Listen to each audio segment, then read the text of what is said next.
सर्दियों की सुबह थी। धूप अभी आंगन तक नहीं पहुंची थी, लेकिन रसोई से चाय की खुशबू उठ रही थी। शांति देवी घूंघट निकाले, ऊनी शॉल लपेटे तुलसी पर पानी चढ़ा रही थी। पीछे से मोबाइल की घंटी बजी। हे एलेक्सा, प्ले मॉर्निंग प्लेलिस्ट। रिया, उनकी बहू, टी शर्ट और ट्रैक पैंट में मोबाइल देखते हुए बोली। शांति देवी ने एक नज़र उसकी तरफ डाली और मन ही मन कहा, ये आजकल की बहुएं ना सर ढकती हैं और ना ही इनको पूजा पाठ से कोई लेन देन है। शादी को अभी 3 महीने ही हुए थे। रिया एक बड़ी कंपनी में मार्केटिंग मैनेजर थी। उसका दिन सुबह 8 बजे लैपटॉप और मीटिंग के साथ शुरू होता और रात 9 बजे ख़त्म। शांति देवी को ये सब बिल्कुल अच्छा नहीं लगता। एक सुबह रिया ऑफिस के लिए तैयार हो रही थी। सासू माँ ने पूछा, आज खाना नहीं बनाओगी क्या? आज सबका व्रत है क्या घर पे? रिया ने मुस्कुराते हुए जवाब दिया, मामी जी, मैंने रात को ही सब्जी काट कर रख दी थी और सुबह जब आप पूजा कर रही थी मैंने तभी सब्जी को छौंक लगा दिया था। दाल चढ़ा दी है, बस आप रोटियां बना लीजिएगा। मैं ऑफिस के लिए थोड़ा लेट हो रही हूँ। शांति देवी ने बिना कुछ कहे सिर घुमा लिया।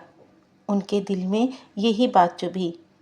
हमारे ज़माने में तो बहुएं बिना सास के बोले समझ जाती थी। मजाल है कभी सास से बिना पूछे मैंने कोई काम किया हो। ये आजकल की बहुएं अपनी ही मर्जी से चलती हैं। रिया वेस्टर्न कपड़े पहनती, खुलकर बोलती, अपने काम को लेकर जुनूनी थी रिया। शांति को ये सब अभिमान सा लगता। एक दिन परिवार में रिश्तेदार आए। रिया ने जीन्स और कुर्ता पहना, लेकिन एक चाची ने हल्के से कहा, ये आजकल की बहुएं तो बहू जैसी लगती ही नहीं। क्यों शांति? शांति देवी ने चुपचाप हामी भरी। रिया ने सुन लिया पर कुछ नहीं कहा। रात को सबके जाने के बाद रिया ने शांति देवी से पूछा, माँ जी, क्या आप भी चाहती हैं कि मैं नौकरी छोड़ दूँ? शांति देवी बोली, बहू, घर चलाना ज़्यादा ज़रूरी है। दुनिया तो बिना नौकरी के भी चलती है। अरे हमने तो कोई नौकरी नहीं की बहू। सारी उम्र तुम्हारे ससुर जी ने कमाया और मैंने घर बैठ के घर को संभाला, बच्चों को संभाला। औरत घर संभालती हुई ही अच्छी लगती है। पता नहीं तुम लड़कियों की सोच को क्या हो गया है।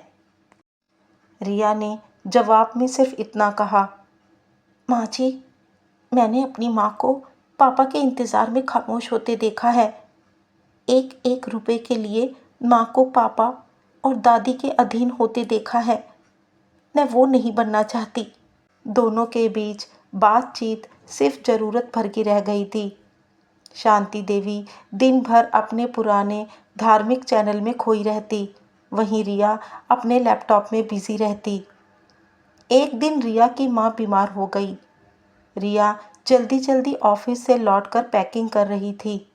शांति देवी रसोई में खड़ी थी। रिया ने कहा, माँ जी, मैं 2 दिन के लिए मैके जा रही हूँ। मेरी माँ की तबीयत बिगड़ गई है। शांति देवी ने जवाब में सिर्फ सिर हिलाया और मन ही मन कहा, पैकिंग करते वक्त भी तो बता सकती थी। बिल्कुल घर से निकलते वक्त बता रही है माँ की तबीयत खराब है।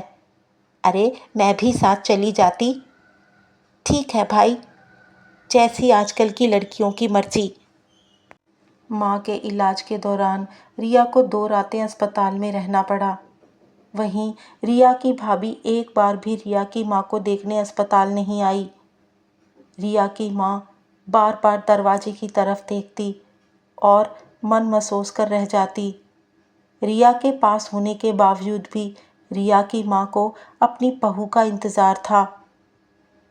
वहीं रिया को एहसास हुआ कि घर की सास चाहे जैसी भी हो, उसका मन माँ की तरह ही होता है। बहू के बिना सास भी अकेली रह जाती है।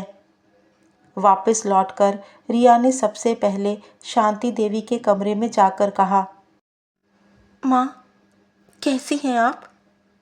शांति देवी चौंकी पहली बार रिया ने उन्हें माँ जी नहीं माँ कहकर बुलाया।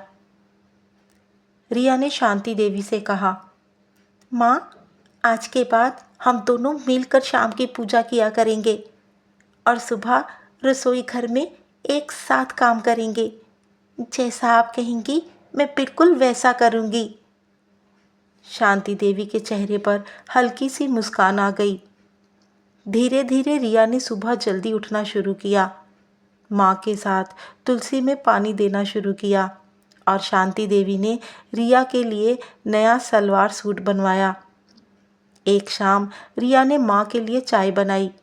दोनों आंगन में बैठी चुस्कियाँ ले रही थी।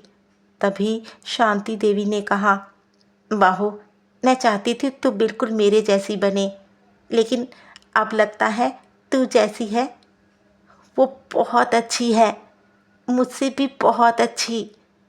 मैं तो सिर्फ घर संभालती थी, तू तो घर संभालती है, बाहर भी संभालती है। अरे तू तो मेरी बहादुर बहू है। रिया ने शांति देवी का हाथ पकड़ा और बोली, माँ, मैं आपसे बहुत प्यार करती हूँ और आपकी बहुत इज्जत करती हूँ। फ्रेंड्स, जब सास और बहू दोनों एक दूसरे की भाषा को समझने लगती हैं तो घर सिर्फ चार दीवारी नहीं बल्कि एक मंदिर बन जाता है। कहानी अच्छी लगी हो तो कहानी को लाइक और शेयर कीजिएगा। चैनल को सब्सक्राइब करना बिल्कुल नहीं भूलिएगा। आपसे मिलती हूँ नई कहानी के साथ।